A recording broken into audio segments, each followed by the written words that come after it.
मुद्दा चाहे सामाजिक हो या राजनीतिक या फिर धार्मिक, अगर है वो आपके मतलब की तो हम जाएंगे उसकी तह तक, लेंगे जानकारों की राय।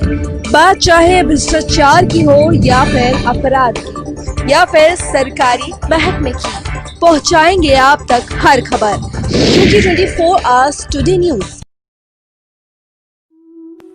जब हम भारत के इतिहास की बात करते हैं तो बात कुछ अंग्रेजों के समय पर आकर रुक जाती है। कुछ लोग थोड़ा ज्यादा जानने की कोशिश करते हैं तो उनको भारत के मुस्लिम शासन तक की ही जानकारी मिल पाती है। असल में भारत के सच्चे इतिहास को हमारी पुस्तकों से हटा दिया गया है। किताबों में जो लिखा गया है वह सिर्फ और सिर्फ मुस्लिम शासन और अंग्रेजी लुटेरों तक ही सीमित है। भारत के इतिहास की कुछ बातें जो शायद आपने नहीं पढ़ा होगा, लेकिन इसको पढ़ना आपके लिए बेहद जरूरी है। आज हम जानेंगे भारत को सोने की चिड़िया क्यों कहा जाता था, और भी कई ऐसी बातें जो साबित करती हैं कि भारत हजारों सालों पहले विश्व गुरु था। भारत व्यापार में सबका बाप था। सन 1840 तक का भारत जो था उसका विश्व व्यापार में हिस्सा 33% था। अंग्रेजों से पहले जब मुस्लिम आए थे तो भी भारत मसालों का विश्व में सबसे बड़ा निर्यातक था। दुनिया के कुल उत्पादन का 43% भारत में पैदा होता था और दुनिया के कुल कमाई में भारत का हिस्सा 27% था। यह बात अंग्रेजों को काफी बुरी लगी थी और वह व्यापार करते हुए भारत पर राज करने की नीति अपनाने लगे और भारत के राजाओं में आपसी फूट डालने का कार्य प्रारंभ कर दिया और राजनीति करना शुरू कर दिए, जिससे अंग्रेजों ने धीरे धीरे अपना वर्चस्व जमा लिया और कई तरह के टैक्स भारत पर लगाए, जिसमें अंग्रेजों ने सबसे पहला कानून बनाया सेंट्रल एक्साइज ड्यूटी एक्ट, और टैक्स तय किया गया 350%। मतलब 100 रुपए का उत्पादन होगा तो 350 रुपए एक्साइज ड्यूटी देना होगा। फिर अंग्रेजों ने सामान के बेचने पर सेल टैक्स लगाया और वो तय किया गया 120%। मतलब 100 रुपए का माल बेचो तो 120 रुपया CST दो। फिर एक और टैक्स आया, इनकम टैक्स, और वो था 97%।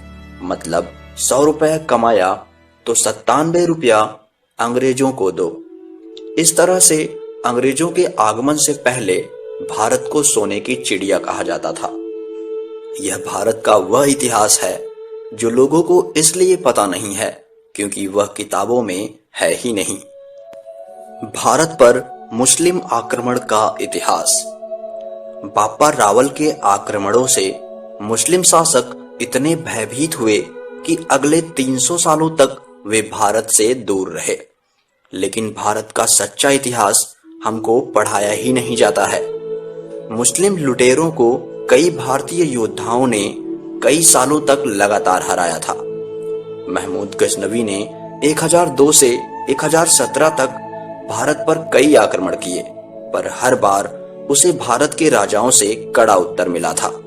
महमूद गजनवी ने सोमनाथ पर भी कई आक्रमण किए और इसको 17वें युद्ध में सफलता मिली थी।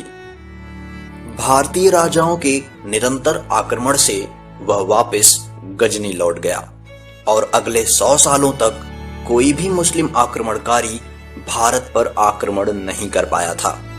आज हम लोग पश्चिम की तरफ देख के कहते हैं कि वो तो विकसित राष्ट्र हैं और हम विकासशील। फिर हम अतीत के सपनों में खो जाते हैं और खुद को दिलासा देने के लिए कहते हैं कि हम कभी विश्व गुरु थे। दुनिया हमें सोने की चिड़िया कहता था। हम विकास के नाम पर स्वयं को धोखा दे रहे हैं। हमारी सरकारें विदेशी कंपनियों के भरोसे सोच रही हैं कि देश सुधर जाएगा। सेवा क्षेत्र से लेकर उत्पादन क्षेत्र तक विदेशी कंपनियों का बोलबाला बढ़ता जा रहा है। चाहे इंश्योरेंस सेक्टर हो या दवा बनाने की कंपनियां, हर जगह हम यही सोच रहे हैं कि कोई बाहर की कंपनी आ जाए और हमारा उद्धार करे। परंतु जब तक आप दुनिया भर के चेले बने रहेंगे, तब तक विश्व गुरु आप बन ही नहीं सकते। सोचने की बात यह है कि पूरी दुनिया में आज भी टैलेंट के मामले में भारत के इंजीनियर्स, डॉक्टर्स, वैज्ञानिक, अर्थशास्त्री वगैरह छाए हुए हैं। अगर वो अमेरिका और ब्रिटेन को विकसित राष्ट्र बना सकते हैं तो हिंदुस्तान को क्यों नहीं। समस्या ये है कि हम अपने टैलेंट और अपने पुराने स्टाइल पर भरोसा ही नहीं कर रहे हैं। हमें लगने लगा है कि विकास का एक ही रास्ता है जो पश्चिम के देशों ने अपनाया है, और इसीलिए हम भी आंख बंद करके उनका अनुसरण करने लग गए। अब तो भारत में विदेशी विश्वविद्यालय भी खुलने वाले हैं। हम भूल गए कि नालंदा और तक्षशिला जैसे विद्यालय ने दुनिया को उस समय ज्ञान दिया जिस समय ऑक्सफोर्ड और कैम्ब्रिज के बारे में किसी ने कल्पना भी नहीं की होगी। साथियों, भारत को सोने की चिड़िया इसलिए नहीं कहा जाता था कि हमारे यहाँ कोई बहुत बड़े बड़े कारखाने हुआ करते थे, कोई टाटा या अंबानी की तरह बड़े बड़े उद्योगपति हुआ करते थे। वास्तव में हमारे यहाँ घर घर में उद्योग और घर घर में उद्योगपति हुआ करते थे, यानी कि लघु उद्योगों का जोर था। हम कपास, काली मिर्च, गरम मसाले, अनेक प्रकार की धातुओं से बने औजार आदि दुनिया भर में भेजते थे और बदले में वहां से सोना लेकर आते थे। इसीलिए हमारे यहाँ का गोल्ड स्टोर बढ़ गया था। हिंदुस्तान में इतना सोना इकट्ठा हो गया जितना दुनिया के किसी भी देश में नहीं था। यही वजह थी कि हमें दुनिया सोने की चिड़िया कहने लगा। और एक खास बात यह थी कि ये सारा सोना किसी एक सरकार के पास नहीं था, बल्कि सामान्य रूप से जनता में बटा हुआ था। इसके पीछे कारण यह था कि घर घर में उद्योग हुआ करता था और घर घर में उद्योगपति। भारत की सभ्यता कुछ 9000 साल पुरानी है। इतनी पुरानी सभ्यता आज तक अपना वजूद बचाए हुए है। इसमें जरूर कुछ बात है। सनातनी सभ्यता ने विश्व का मार्गदर्शन किया है। हमारे शास्त्रों से ही विश्व ने चलना सीखा है। भारत के वेद हजारों साल पुराने हैं और पूरे विश्व ने इन्हीं वेदों का अनुसरण किया है। विज्ञान हो या फिर ब्रह्मांड, तकनीकी हो या फिर धर्म, सभी बातें आपको भारत माता के इतिहास में सबसे पहले मिल जाएंगी।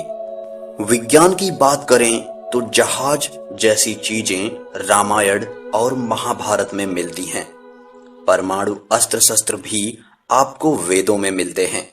लेकिन निराशाजनक बात यह है कि किताबों में भारत को गरीब और अनपढ़ बताया गया है। भारत का झूठा इतिहास किताबों में लिखा गया है।